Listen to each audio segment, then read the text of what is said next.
सो वो होते हैं ना कुछ लोग जो बात की बात से बात निकाल लेते हैं, ऐसा ही अपना किरदार है हिमांशु, इस कहानी का मुख्य किरदार। 25-26 साल का ही लड़का है जो कि बड़े बड़े सपने लिए बैठा है, लिखता है। आप इसे बस सिचुएशन बताइए और ये पूरी कहानी लिख देगा। सपना तो है मुंबई आने का, दिल्ली में रहता है, मुंबई आने का सपना चाहता है, फिल्में लिखे और एक दिन शायद जब बड़ा हो जाएगा तो फिल्में डायरेक्ट भी करे। बस यही बात उसने एक दिन अपने पापा को बता दी। पापा ने पूरी बात जो है बड़ी ध्यान से सुनी और उसके बाद उसे कहा कि बेकार की बातें मत करो, जाओ चुपचाप नौकरी करो। उसने रुआसा सा मुंह लेकर अपनी मम्मी की तरफ देखा कि मम्मी तो संभाल लेगी। तो मम्मी की तरफ से भी जवाब आया कि ठीक ही तो कह रहे हैं, जाके चुपचाप नौकरी करो, दिल्ली के हो, मुंबई जाने के सपने मत देखो, ठीक है, औकात में रहो। माँ बाप वैसे भी अपनी जिंदगी में खुश थे, चाहते थे नौकरी करना। 25-26 साल की उम्र होती भी ऐसी है कि भाई आपकी ज्यादा अपने माँ बाप के सामने चलती नहीं। तो बस फिर क्या था, दे डाले 4-5 इंटरव्यूज और बदकिस्मती देखिए ऐसी उस लड़के की कि नौकरी लग गई। साले गुड़गांव की एक एमएनसी में नौकरी लग गई। इकलौती बात जो इस नौकरी की अच्छी थी वो थी हिमांशु की, जो इसका मुख्य किरदार है, उसकी विंडो वाली सीट, जहां से उसको साइबर सिटी के नजारे बड़े खूबसूरत लगते थे। बाहर के नजारे देखता था, काम में वैसे भी मन नहीं लगता था, तो ऑफिस आता था, बैठता था, खिड़की के बाहर देखता, तो इसी बात पर डांट खाता था। रोज की बात हो गई थी। और घर से ऑफिस आए, डांट खाए, वापस जाए, ऑफिस आए, डांट खाए, वापस जाए, ऑफिस आए, डांट खाए, वापस जाए। और इस कंपनी ने डांट के अलावा 2 और चीजें इस लड़के को दी थी। एक था माइग्रेन और एक था बैक पेन, वो भी इतनी सुनी में। धीरे धीरे वक्त बीतता गया, रोजाना की बात, डांट खा रहा है, ना नींद आ रही है ढंग से, ना कुछ हो रहा है। जो नजारे बाहर के अच्छे लगते थे वो भी अब बुरे लगने लगे, कुछ नहीं अच्छा लग रहा है। धीरे धीरे 2 महीना, 3 महीना, 4 महीना, 6 महीना, 8 महीना बीत गया। मार्च 2017 की बात होगी। एक दिन बॉक्स के कैबिन से ऐसा बाहर निकला, सर नीचे झुकाया, भारी कदमों से अपनी सीट की तरफ जाने लगा। देख के पता चल रहा था कि आज भी डांट खाकर निकला है। सीट पर जाकर बैठा, गहरी सांस ली, बाहर की तरफ देखने लगा। क्या देख लिया, ये तो पसंद ही नहीं आता है। कमर सीधी करने की कोशिश की, नीचे की तरफ देखा, वो ड्रॉर जो कि जब से हिमांशु ने इस नौकरी को ज्वाइन किया था आज तक कभी इस ड्रॉर को खोला ही नहीं था। क्यों नहीं खोला, आज खोलता हूँ, काम तो वैसे भी नहीं कर रहा है, ड्रॉर खोल के देखते। तो हाथ लगाया ड्रॉर की तरफ और खींच कर, लेकिन खुली नहीं। किस तरह खुलेगी, बाइक की चाबी से खोल के देखता हूँ, क्या पता खुल जाए। बाइक की चाबी लगाई, खोलने की कोशिश करी, कुछ नहीं। टाइम लगाया, एक स्टील का स्केल पड़ा था, उसने सोचा इससे कुछ हो जाएगा, लगाया, ठोका बेटा, ठोका बेटा, ठोका बेटा, और फाइनली खींचा तो वो ड्रॉर खुल गई। अब ड्रॉर खुली तो उसमें कुछ कागज रखे हुए थे, उस कागज को बाहर निकाल के पढ़ने लगा। ओ, लगता है इस सीट पर जो उससे पहले काम किया करता था, बैठता था, उसके कागज में तो वापस रख दी, किसी और के कागज क्या देखने। हाथ थोड़ा सा और अंदर की तरफ डाला तो किसी चीज से टकराया।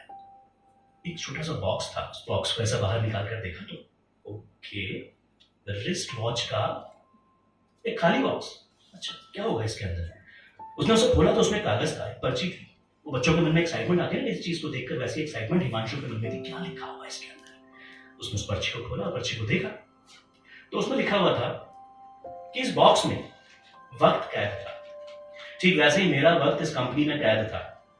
आज मैं अपने दिल की सुनने जा रहा हूं और फाइनली खुद को और अपने वक्त को इस कंपनी से हमेशा के लिए आजाद किए जा रहा हूं। उम्मीद करता हूं कि तुम भी अपने दिल की सुनोगे, ठीक है। और हाँ, जाने से पहले इस पर्ची को वापस यही रख के जाना, क्या पता तुम्हारे बाद किसी और के काम आ जाए। क्या बात है। उस एक पल में हिमांशु को ऐसा लगा जैसे किसी ने ना उसका हाथ थाम लिया। वो कभी कभी होता है, हमें भी नहीं पता होता है कि हमें पुश की तलाश है, और वो पुश हमें ऐसे ही एक अनएक्सपेक्टेड वे में मिलता है। हिमांशु को वो पुश मिल गया था आज। उसने एक बार फिर से गहरी सांस ली, खिड़की के बाहर देखा। 10 मिनट पहले जो नजारा उसे बिल्कुल नहीं भा रहा था, अचानक से वो अच्छा लगने लगा। उसके चेहरे में मुस्कुराहट थी। उसने जल्दी से बैग बंद किया, अपनी सीट से उठकर देखा, चारों तरफ नजर दौड़ाई, जितने भी क्यूबिकल्स थे ना, सब उसमें बैठे हुए नीचे लैपटॉप में सर खपा रहे थे। हिमांशु के चेहरे में मुस्कुराहट आ गई। उसने अपना आई कार्ड लिया, घुमाते हुए बाहर निकला, लंबे लंबे डग मारते हुए बाहर निकला। गार्ड भैया को बोला, और भैया ये लो, दोबारा नहीं मिलेंगे। चला गया, पीछे गया, बाइक स्टार्ट की।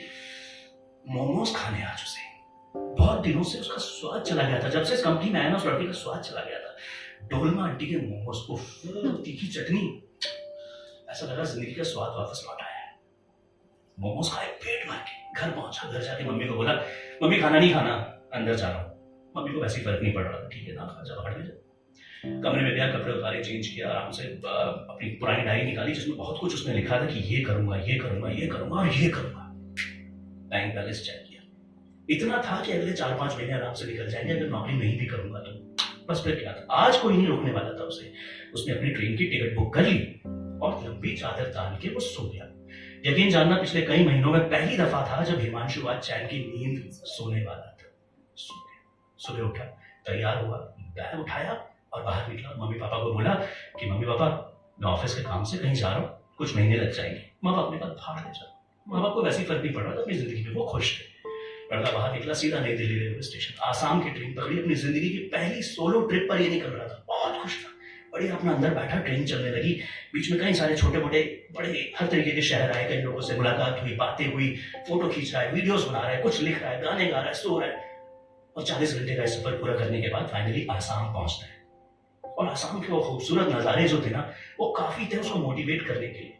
नए नए लोगों से मिल रहा है, नई नई चीजें सीख रहा है, नए नए किरदार रच रहा है, लिख रहा है, मजा कर रहा है। और धीरे धीरे धीरे धीरे धीरे धीरे धीरे धीरे वक्त बीतता चला गया। फरवरी 2018, दिल्ली के पीतमपुरा का Narmada apartment, flat number 604। Doorbell बजती, कुरियर आया था, अंदर रहने वाले विक्रांत बख्शी के नाम पर। विक्रांत साहब ने कुरियर रिसीव किया। भेजने वाले का नाम था हिमांशु। कुरियर खोल के देखा तो अंदर एक किताब थी।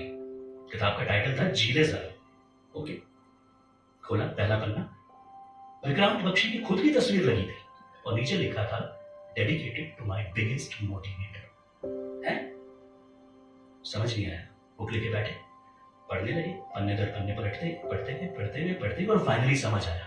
ओह, दरअसल विक्रांत को खुद भी इस बात का अंदाजा नहीं था कि उसकी छोड़ी हुई वो एक मिस्टीरियस सी पर्ची किसी की जिंदगी इस तरह से बदल देगी जैसे कि हिमांशु की जिंदगी बदली। और यकीन जानिए कि हिमांशु की जिंदगी फाइनली बदल गई थी। Thank you.